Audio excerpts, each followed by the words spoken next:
ನೀವು ಹೋಗಿ ನೋಡಿ ಫೋಟೋ ಹಿಡ್ಕೊಂಬನ್ನಿ ಗೊತ್ತಾಗುತ್ತೆ.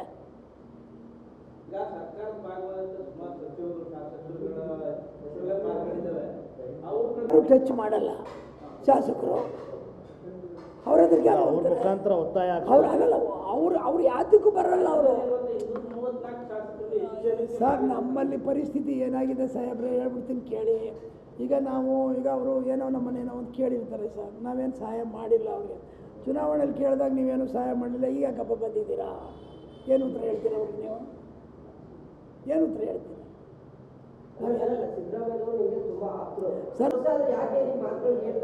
ಸರ್ ಕೇಳ್ತಾ ಇಲ್ಲ ಅನ್ನೋದಕ್ಕಿಂತ ಇತ್ತೀಚಿನ ದಿನಗಳಲ್ಲಿ ಅವರೇ ಯಾವುದೋ ಒಂದು ಒತ್ತಡದಲ್ಲಿ ಸಿಲಿಕೊಂಡು ಅವ್ರಿಗೆ ಬುದ್ಧಿ ಪಾಪ ಏನೇನೋ ವ್ಯತ್ಯಾಸಗಳಾಗ್ಬಿಟ್ಟಿದೆ. ಅವರು ಬೇರೆಯವ್ರ ಮಾತನ್ನ ಕೇಳೋಂಥ ಪರಿಸ್ಥಿತಿನಲ್ಲಿ ಇವತ್ತಿಲ್ಲ ಅವರು. ಅರ್ಥ ಆಯ್ತಾ ನಿಮ್ಗೆ ಹೇಳ್ದದ್ದು?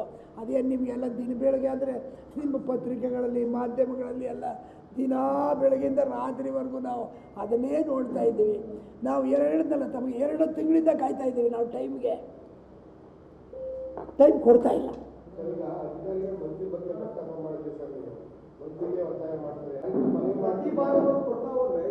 ಸರ್ ಈಗ ನಾವು ಇಲ್ಲಿವರೆಗೂ ಆ ರೀತಿ ಇತ್ತು ಸರ್. ಇವತ್ತೇನು ಹೊಸ ಕಮಿಟಿ ಬಂದಿದೆ, ಎಲ್ಲ ಉತ್ಸುಕರಾಗಿದ್ದಾರೆ, ಯುವಕರುಗಳು ಬಂದಿದ್ದಾರೆ. ಇವರೆಲ್ಲ ನಿಂತ್ಕೊಂಡು ಈ ಸಾರಿಯಿಂದ ಅದನ್ನು ಬೇರೆ ರೀತಿಯಲ್ಲಿ ಮಾಡಬೇಕು ಅಂತ ಹೊಸ ಒಂದು ತೀರ್ಮಾನನ ತಗೊಂಡಿದ್ದೀವಿ ಸರ್. ಮುಚ್ಚುಮರನೇ ಏನಿಲ್ಲ ಸರ್ ಅದರಲ್ಲಿ. ಸರ್ ಎಲ್ಲರಲ್ಲೂ ಗೊತ್ತಾಗುತ್ತೆ. CL2 CC ಕ್ಯಾಮ್ರಾ ಇದೆ,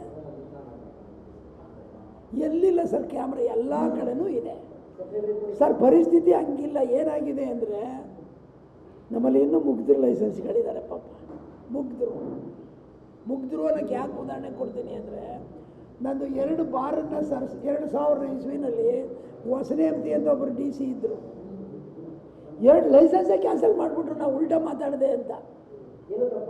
ಹ್ಞೂ ಸರ್, ಅದೆಲ್ಲ ಎಷ್ಟಾದರೂ ನಾವು ನೋವು ಅನುಭವಿಸ್ತೀವಿ.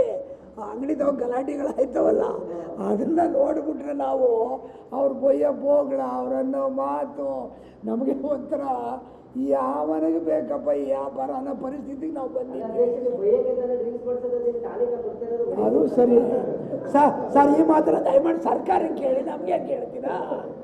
ಸರ್ಕಾರಕ್ಕೆ ಕೇಳಬೇಕಲ್ವ ತಾವು? ಇದನ್ನು ನಮ್ಗೆ ಹೇಳಿದ್ರೆ ಏನು ಪ್ರಯೋಜನ ಸರ್? ಸರ್ಕಾರ 36,000 ಕೋಟಿ ವರಮಾನ. ಹೌದು, ಖುಷಿಯಿಂದ ಸಂತೋಷವಾಗಿರೋಕ್ಕೆ ಆ ಸಂತೋಷ ಬೇರೆ ಥರ ಮಾರ್ಪಾಟಾಗ್ಬಿಡ್ತದೆ. ನಮಗೆ ಲಾಸ್ ಆಗಿದೆ ಮಾಲೀಕರಿಗೆ ಅಂತ ಹೇಳ್ತೀವಿ. ಯಾವ ಮಾಲೀಕರು ಕೂಡ ಕೆಲಸ ಮಾಡೋ ವರ್ಗರ್ಗಳಿಗೆ